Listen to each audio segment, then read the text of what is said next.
Now let's proceed to the next part of the summit, that is the first panel discussion of this morning, Building Resilient Businesses in Uncertain Times, Founders' Perspective. While India's MSME sector is a dynamic force of 63 million enterprises, contributes a substantial 30% to the nation's GDP, highlighting its crucial economic role. However, these small and medium-sized businesses confront a myriad of challenges from financing and infrastructure to human resources, making agility and adaptability essential for the sustained growth and productivity. Dear guests, give me a moment to introduce to you our distinguished panel members for this discussion.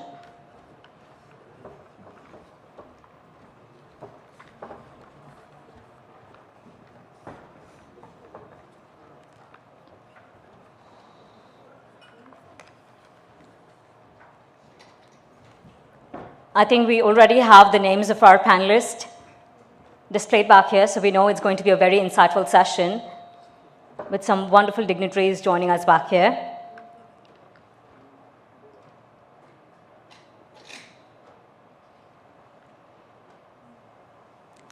I would now like to invite on stage Mr. Sahil Dharia, Chief Executive and Founder of Soothe Healthcare Private Limited, Mr. Sanjay K. Jain, Managing Director, TT Limited, Mr. Anil Khaitan, Chairman of Sunil Healthcare Limited.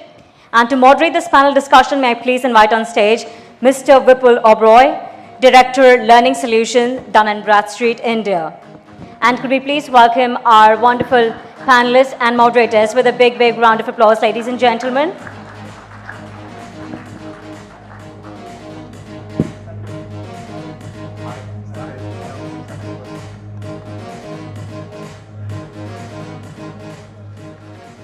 Mr. Oberoi, this is the first panel discussion of this morning. I'm sure everyone back here has got their eyes glued and you're super attentive as well.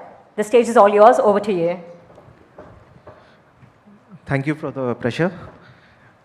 Good morning, everyone. And we just had a very insightful session by Dr. Arun Singh, our Global Chief Economist. And he has brought in very interesting points which are relevant for us in our panel discussion today, because we'll be talking about building resilience in companies. And these are luminaries who have built their businesses over a long period of time.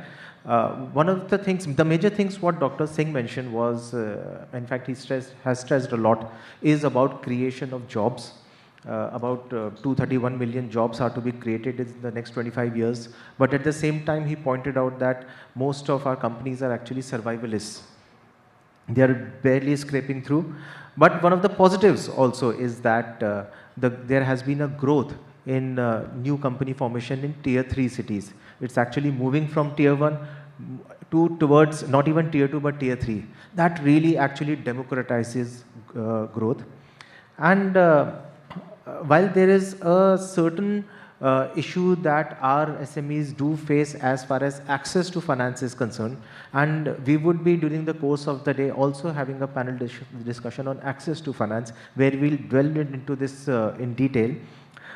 Also, a point what Dr. Singh brought about panelists was that the innovation overall is pretty low in India. The patent filing is quite low. While new products are coming in and new products are being introduced in newer markets as well. But at the same time, pure R&D is something which is still some time away.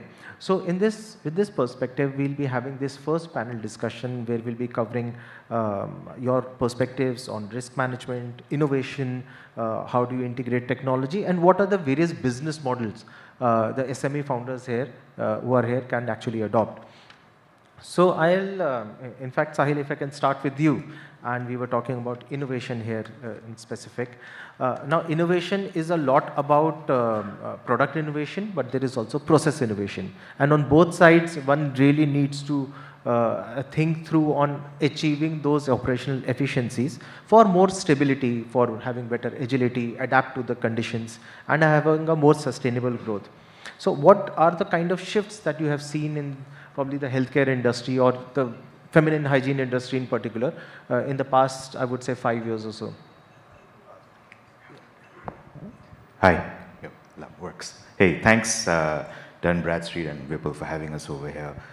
Excited to have a conversation, and was very intently listening to Dr. Singh's presentation. I think the word may be secular growth. I think it's coming from tier 2, 3. Is excellent. To answer your question, so we're a personal hygiene company. We manufacture fem hygiene, sanitary pads, baby diapers, and adult diapers. And as I looked at that slide, I smiled because our entire thesis is that. So I'm an ex-banker, quit my job to found a CPG company. And about 10 years ago, the statistic was only 12% women use sanitary pads in India. It's about 30% now. And the key, what was our market penetration strategy? Actually, we predicted at that point, that the growth will come from tier 1, tier 2, meaning non-metro, non-urban, and hence we are Pari, and we are not an American-sounding name, which is typically the go-to. You have to sound thoda sexy, but we actually found that this is more relevant and more apt for India. So I think that's the shift we are seeing, that your typical BCG Bain top-down weighted distribution enter the market from Bandra or GK, it wasn't going to work. And that's the bet we took, that we said we'll go to Meerut first, right? We'll go to Kanpur, and that's where we will build a bridgehead into the market and go from there. So I would say that this is one of the key things that's worked out very well for us, that we innovated the actual market entry strategy, which is typically relegated to very different ways of thinking. So there was an intentional, and of course, coming back to product, we're a product company. So I don't know how much time I have, but in 10 seconds, when we asked customers of fem hygiene users, and 8 out of 10 women said they're not happy with the sanitary pad. So we said, well, that doesn't seem right. We have to solve this problem. And that became a mandate for our product teams and our R&D teams to actually solve that problem. So if you're a brand X user, you get rashes, and if you're a brand Y user, you get this. So we actually innovated that and solved that. So I think core to the changing norm is there is a section of India which is selling D2C, which is to sell to your house and my house and deliver it in 10 minutes, and that's witnessing a huge spike. And then there is Bharat, and there's a gold mine in both places. Which one do you want to go after is the question. In our case, we chose to go after this one and then come to this. So. Thank you. Interesting, because what you highlighted was the kind of research you did, and you started with a non-metro. And that's quite interesting one, because if I can, maybe I'm not boxing it, but you started with the Bharat, right from the name to the kind of market you're penetrating, the kind of problems you're trying to solve. And we also have your peer from the pharma industry, Mr. Anil Khaitan. And Mr. Khaitan, again, a lot of ups and downs which the pharma industry typically sees.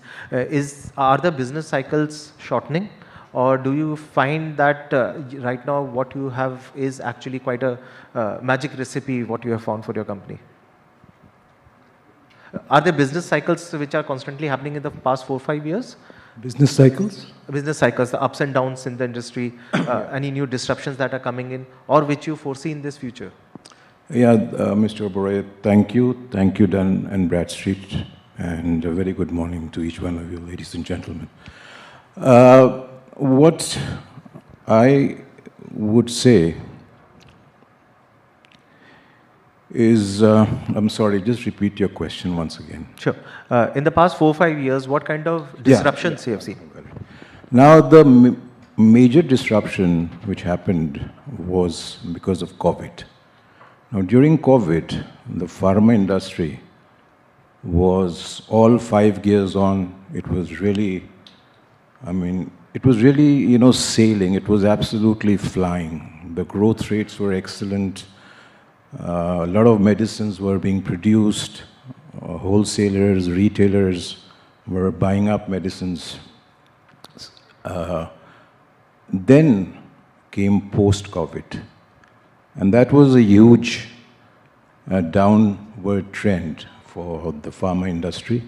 Reason being, so much medicine was made that the entire supply line was choked with products.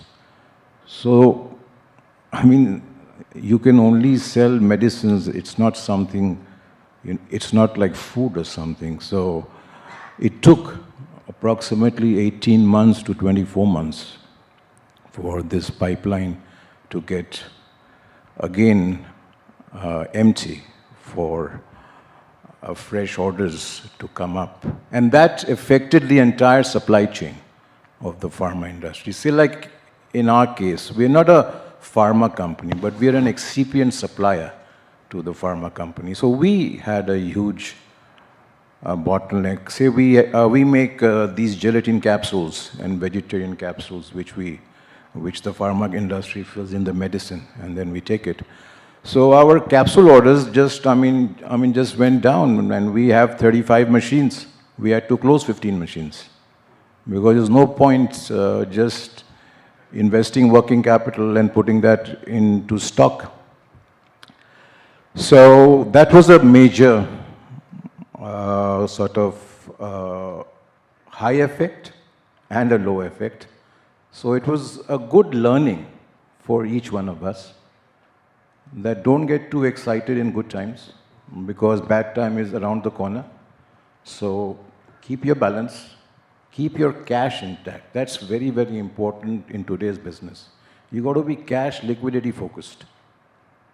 Because if you're only sale and profit focused and you don't have the liquidity, well, you can't run your company the way you should. I mean, you have your bankers, you have so many things where you need liquidity. So, that was my answer. But the higher inventory must have been because of the higher number of orders already placed with you. It was just, एक होता है ना वो that impact, that momentum. Okay.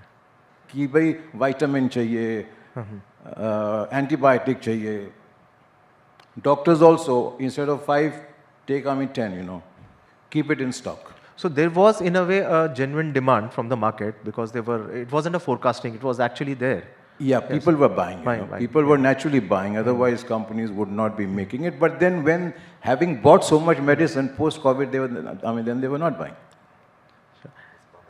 It's a bubble then in that sense, what you're saying. So certainly, in fact, supply chain disruptions are kind of very endemic to your kind of business, but that's also in the textile business. And in fact, Sanjay, you have been, I'm not talking just about India and your experience here, but also like you have traveled to 40 countries and seen what the textile markets are there as well. So this textile industry is also very unpredictable. While people might say it's a basic necessity, if you go deeper into it, it's extremely unpredictable because fashion changes. The kind of raw materials you are getting, that is also, if I get it correctly, it's very agricultural driven. It's not the processing comes later. So how do you or your industry in general leverage those kind of fluctuations or those downturns? A very good morning to everyone here, and thank you to Dun & Bradstreet for inviting us over. You very rightly said textile looks as a very mundane, simple thing, straight line thing, but it was also impacted by COVID.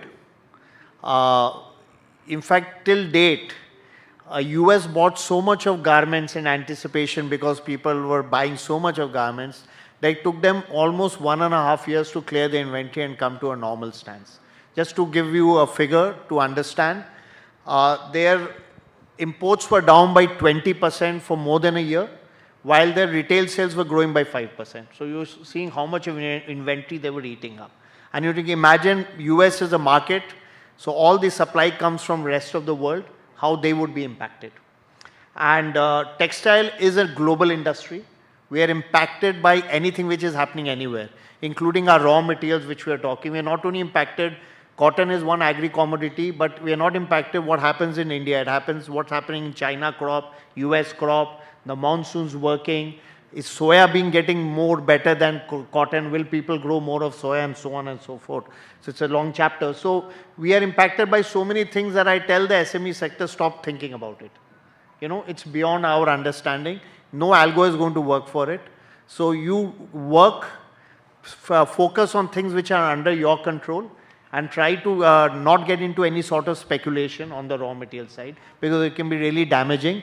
And textiles is a matured industry, unlike my friends on both sides who are still seeing a sunrise industry. Textiles is a mature industry, and a mature industry will never give you very high alarming margins unless you get into a niche segment.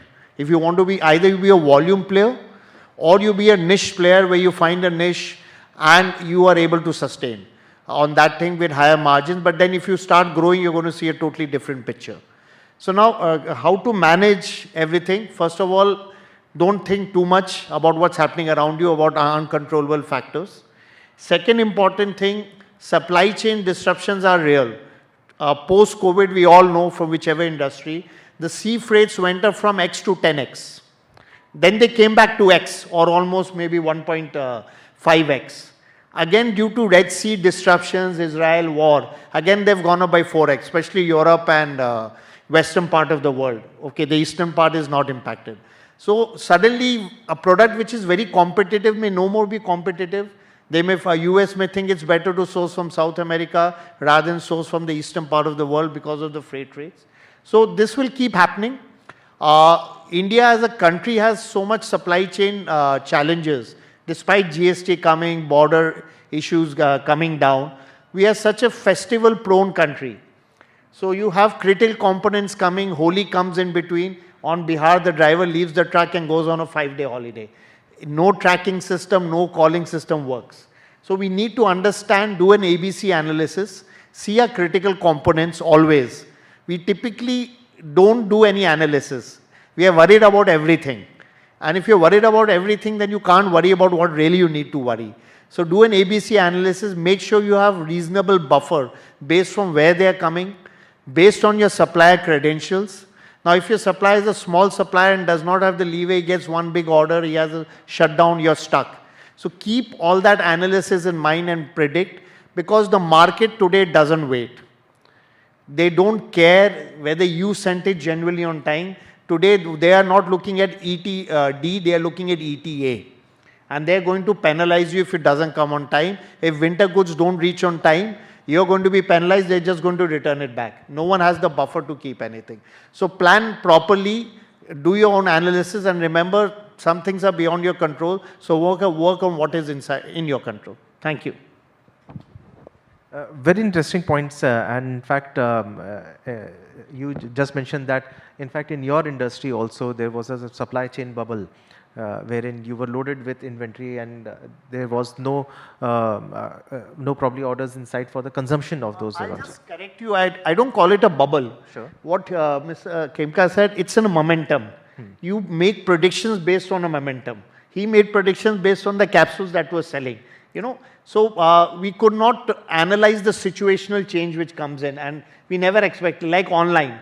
Online, due to COVID, people thought it's going to grow at 30, 35, 40, 50%. But now they're like, for last 4 years after COVID, they're now stagnated. It's no more increasing, it's not more viable. So don't want to mislead by calling it a bubble. The sort of projection we made out of a situation, like on summer in June, if you make a projection for summer goods, you're obviously going to go wrong. If you make a projection for winter goods based on demand supply in January, you're obviously going to, something of that sort. Okay, understood. So one of the ways to lower your risk is actually also to diversify. And Sahil, this question is for you. You are, of course, helming a consumer facing company. And when you your company is also diversified, I believe, beyond feminine hygiene products. And how does that has impacted the growth of your company? Has it made it more resilient, or is it still a journey that you are taking? So I can't help but tie that question in with what he was saying earlier. We've had, see, typically a black swan event happens once in a century. And businesses, none of us ever had the force majeure clause in any contract, I'm sure. And now we all do, right? So black swan events happen once in 100 years, but we've had 4 black swan events. COVID happened in 2020, and we said black swan. COVID happened in 21 again, then a war happened, and then another war is happening, and then you have quantitative tightening, which is what the world is pulling out. The central banks are pulling out money from all the treasuries, for economies. This has reversed the carry trade, affecting the dollar inflow and investments in India. And this big squeeze, right? And of course, climate. So there are so many things happening that, you know, how do you project for this? What analysis can you do? It's not analysis, it's paralysis. How do you project for 6 black swans? Just in time has become just in case.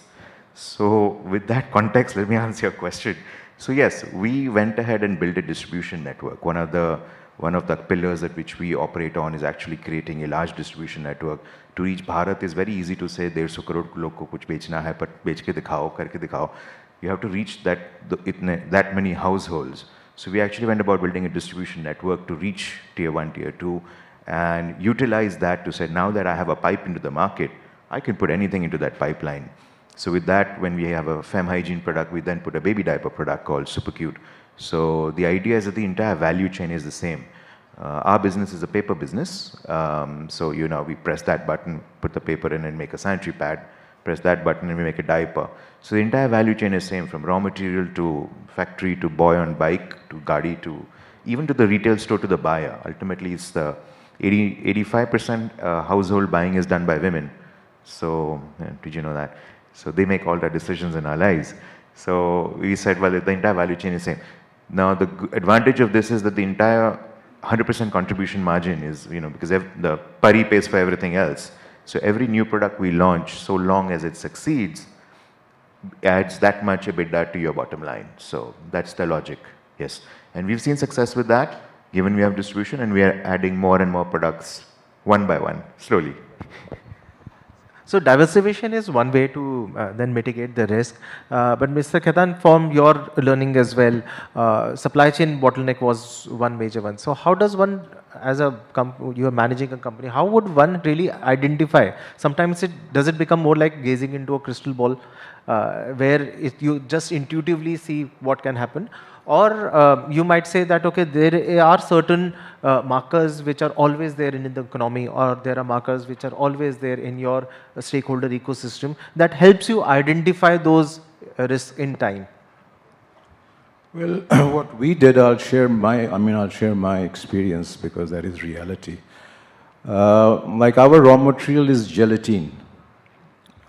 India produces a lot of gelatin, but not at the price at which we get imported gelatin, including the rupee depreciation, including the import duty, the IGST, whatever.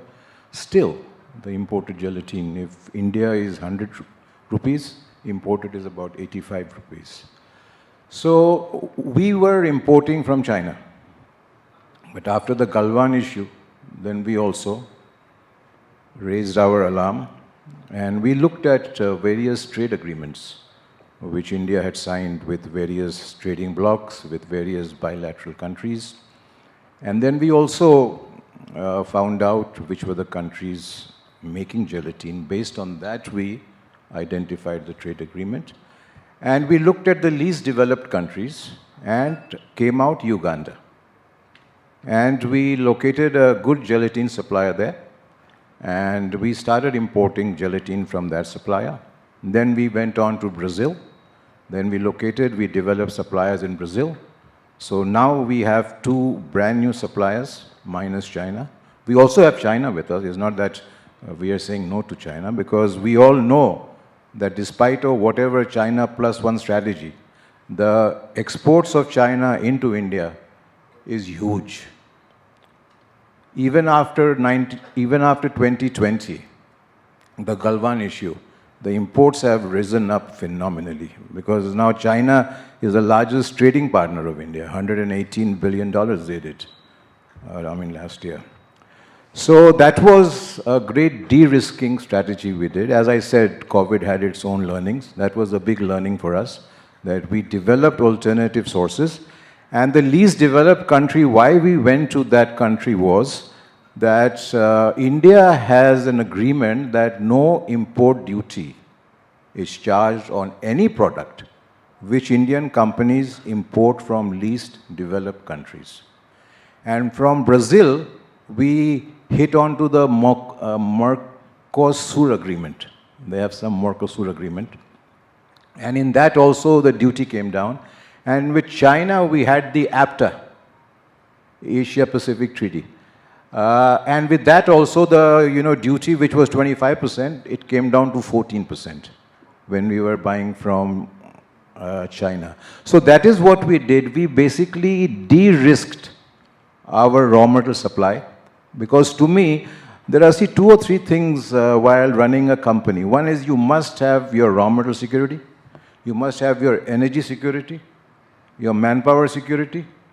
I mean, that way you, everything you think you need security, but I mean, these are the major, issues, manpower, of course, customer security all depends on the company.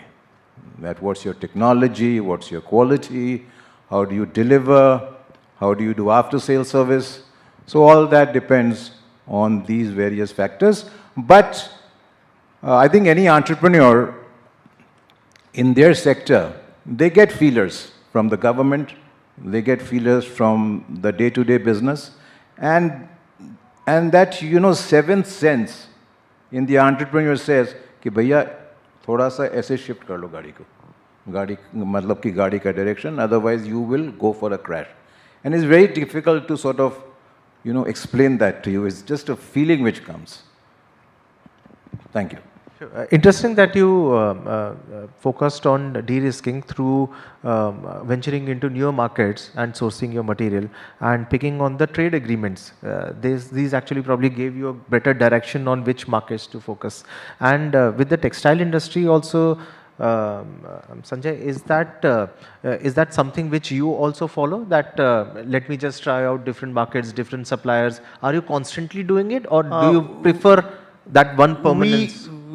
Textile industry is of course very big, and you have multiple suppliers for every raw material, and we don't import so much. There are certain segments where import. India as a country is reasonably self-sufficient in terms of raw materials, so I don't think so that's a big concern, and we are reasonably fragmented apart from certain things which probably a Grasim or Reliance do at a very large scale, where you don't have that option. But otherwise that's not a big thing for textile industry.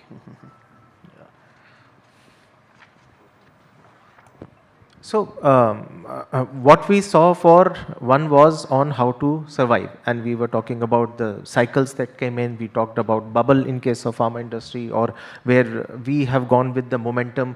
We have seen the kind of the de-risking strategies on picking up the trade agreements. But what you also Anil mentioned about the security of raw material and manpower. So keeping the basics in place, the next step usually comes, okay, I'm surviving, but I also need to flourish. And that is where many companies focus on various partnerships and collaborations that they can have on various fronts. It's not just about selling to them. It cannot always be a B2B strategy, but sometimes also in terms of innovation, we seek out certain partners which can give us a tech import, wherein we can improve the quality of our products, improve the supply chain efficiencies there.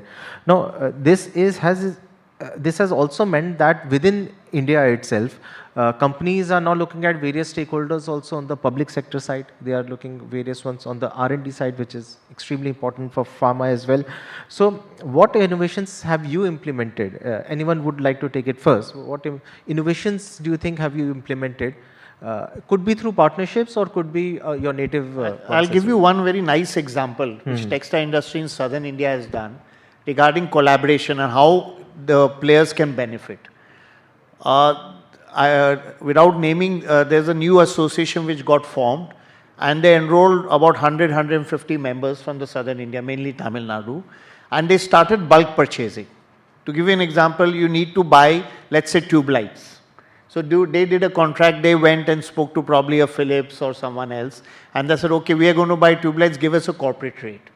They got that rate and they gave it to all their members. Similarly, for all they didn't go into those raw materials which fluctuate on a daily basis, like cotton, etc. But the more necessities which we need, the hygiene factors, where we really don't pay much attention as management. We say, go and buy that wire, go and buy that tube light, go and buy those electrical parts, etc. They negotiated, got rates, and they took a small fee from whatever they gained. So the associations got bigger and people have benefited and people have been attracted. So that's one scope where, despite being competitors, you collaborate, which I found a very good example, and I think so all of us sitting here should give mind as an association. We all have trade industry associations. Are they really serving the purpose which they are? Have they got any real benefits apart from, I would say giving gyan to each other, we should do this, we should do that, but actually getting people to really benefit. And secondly, you spoke about in generic public sector partnerships, etc. So I think so. Every place today is a world of collaboration, partnerships, and not competition. Even countries are looking at collaborating. I do what I am good at. You do what you're good at. I sell that rather than being self-reliant and inward-looking. Of course, I know after COVID, there's been a lot of talk about countries being more self-reliant and again inward-looking when we're looking globally. But there are a lot of trade pacts, which Mr. Khaitan also spoke about and we all know about. Within those trade pacts, shouldn't Thailand do something they're good in? Shouldn't India do something which we are good in? And create more value for our industry, for the global industry, and earn more on both ways rather than trying to do everything. And just wanted to also just touch upon diversification, which we keep talking about. I just want to tell the House, you know, it's very nice to talk about diversification, not having all the eggs in one basket. But before you think about it, please see your size, please see where you are in the industry and the sort of leeway you have to grow in your own industry. We keep saying let's diversify. Diversification has a lot of issues and a lot of problems. And one, if not the more, is your resources get, and we spoke about SMEs having limited resources, get spread over too many things, right? Starting from top management and going down everywhere. Do you have that wherewithal to invest to diversify? And secondly, be very careful about inventory management. When we look at new products, please be very, very careful. Otherwise, you're going to be in a big mess, which you would know much later on. Thank you. So, yeah, while we're a product company and we would love to talk about product, and which is kind of a given, so we have many innovations in product, which I'm not necessarily going to here, but I would actually focus more on business model innovation, which is, I think, perhaps more relevant to this room. To stress on when everybody was going online, we were actually focused on offline. We were focused on actually crossing the barriers of creating moats in our business where, you know, photo lagao, Amazon pe bik jati hai cheez. There is no moat in that business. Anybody can do it.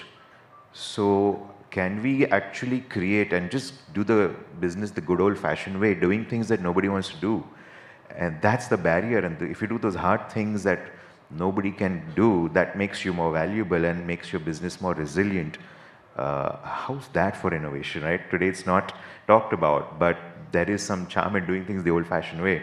I would just like to stress on that. That's what we did, and that's what makes us more resilient and you know, prepared to fight for the future.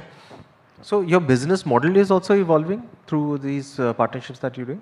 Yes. So see, for us, trade is our partner, right? People who give us cash advance mein business, our channel partners, masters, supers, distributors. It is now that we are going online, where D2C is like the buzzword. We actually went the other way. So we were a contrarian there, that where most businesses were heavily indexed online. I would say even today 70% of our revenue comes from offline and less than 10% comes from online and 20% from supermarket stores. So actually 90% of our revenue is offline. I would see most new businesses, new age businesses doing the reverse, where 80-90% of the revenues are online, and that poses a huge risk because there are only two companies online, major channel partners. So it's a duopoly. And if you want to sell on your own website, you have again only two channel partners there, Google and Instagram, again a duopoly. So those are, I would say, very much avoidable. Sure. And Mr. Khaitan, any examples of innovation in your? Yeah, in our company we did innovations and we produced 3 varieties of capsules. One was known as HPMC. This is from wooden fiber. The chemical is extracted by Dow Chemicals, Samsung, and Jinetsu in Japan, and it's in a powder form. Because gelatin is extracted from bones. So being in India, it's quite a sensitive subject now because doctors have told me, patients come in now and say, Doctor Saab, हमको वो vegetarian capsule आप दीजिएगा, वो gelatin मत दीजिएगा. So HPMC is nothing but vegetarian capsules. Then the second was enteric coated. Now why do we do enteric coating? Because the pH in our stomach is about, 3. So it's very, very acidic. So the capsule has to go through that acidic atmosphere to your lower intestine. That is where the doctors want the capsule to, disintegrate and the medicine to flow. So you have to give that layer of protection through enteric coating. And the third was pullulan. That's a very high price item, mainly for, skin. So mainly for, the formulation or the medicine which goes in that is mainly for the skin. So these were the 3 innovations we did, and fortunately for us, all these 3 came as category A items in the PLI scheme announced for the pharmaceutical sector. So we made the application, but as expected, nothing has happened. Then when I met the previous government, the minister, the secretaries and the joint secretaries, they just had one thing, that X amount was sanctioned from the finance ministry, and we saw which is the most important item, and when that amount got exhausted, so now when the next tranche comes, then we shall consider. Then I said, that's not fair, because we never asked the government to put these 3 items as category A in PLI. Government did it on its own. That means government must have seen some validity into it. So now you cannot penalize a company in your own country and say Atmanirbhar Bharat. And you're not making me Atmanirbhar. Then I wrote to the PMO also. I wrote to the Department of Pharmaceutical, but of course nothing then happened, because by that time the elections were announced. So basically that was the innovation. And regarding the other side, I think contract manufacturing for MSMEs to tie up with large companies and PSUs is a great idea. MSMEs can keep their production running, their finances moving, and make a profit. So it's quite interesting the kind of examples each of our panelists are given. What I find is that they're extremely clued into what's the latest that is happening in their industry, and I think that is something for building resilience. One has to be more nimble, not in terms of how they're changing their business models, but also how they're analyzing the challenges. And many of the solutions, in fact, examples that you gentlemen gave were quite out of the box on how to solve these problems. So we are nearing the end of our panel discussion, but quite interesting ones, what we have found out. These are the things which I feel when we talk about Atmanirbhar Bharat, but also when we talk about individual industries, individual companies and founders and their dreams, these are the kind of mantras that our panelists gave, which will really help us build a more resilient company, which will also help us build a more resilient MSME sector and eventually in the Indian economy as well. So thank you all of you for sharing such insightful examples and views and your strong opinions on how founders can build strong companies. Thank you so much. Thank you. Yeah, a question, yes. Yes, please. I have a question for Mr. Khaitan. You said that you imported from China under a different tariff or under a different treaty, which otherwise would have cost you 25% on the duty, but under the treaty it was 14%. So is that true? Have I understood correctly? Yes, you've understood correctly. From the same country, if you want to import under something and under something, you have different That's right. rates. No, you have to be aware. So, we did our research when we decided to import from China, and we came across this treaty, APTA. And then we asked the customs. They said, yes, you will get a benefit. And the customs only told us कि आपको 14% duty लगेगा, 25% नहीं देना पड़ेगा under this treaty. So we kept on importing, and we still import under that treaty. Thank you, sir. Sir, I have another suggestion, I would say. As Mr. Khaitan said that there is a policy of PLI, but he was denied the benefit of it. So if in such summits, if we bring the government also on board, So the real feeling of the industry could pass on to the person who has to decide will make life easier for the industry. Thank you. Definitely, sir. In fact, during the course of the day, we have eminent government officials also coming in. Dr. Vivek Debroy, Mr. Amitabh Kant, and Ms. Mercy Epau. She is the secretary joint secretary in MSME ministry. They would also be there. You would probably have a chance to interact with them as well. Wonderful. Thank you. Thank you.